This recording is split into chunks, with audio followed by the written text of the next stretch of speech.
ती रक्षाबंधनाची दिली. त्याच्यानंतर आता भाऊबीज येणार आहे, दसरा झालाय, दिवाळी 1, 2, 3 अशा काहीतरी तारखांना आहे, त्यावेळेस भाऊबीज आहे. माझ्या बहिणींना महाराष्ट्रातल्या माय माऊलींना 3,000 रुपये पाठवले, ती भाऊबीज म्हणून आम्ही ओवाळणी पाठवली. हे लोक काय म्हणतात, ते पैसे काढून घेतील. म्हणणाऱ्याला थोडी नाही, जनाची नाही, मनाची असायला पाहिजे. आपण आपल्या लाडक्या बहिणीला ओवाळणी टाकल्यानंतर ती परत घेतो, ही आपली परंपरा आहे.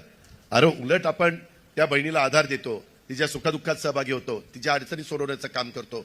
मी ह्या बहिणींनी राखी बांधली, या राखीच्या साक्षीनं मी सांगतो बहिणींना की तुमचा हा भाऊ तुम्हाला अंतर पडू देणार नाही, हा माझा तुम्हाला शब्द आहे. मी ह्या गोष्टी केल्या.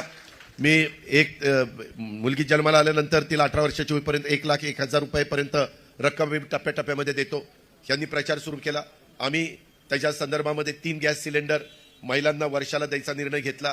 त्याच्याबद्दलची अंमलबजावणी आम्ही सुरू केली. का तर गरिबांना आम्ही देतोय, त्याच्यात जात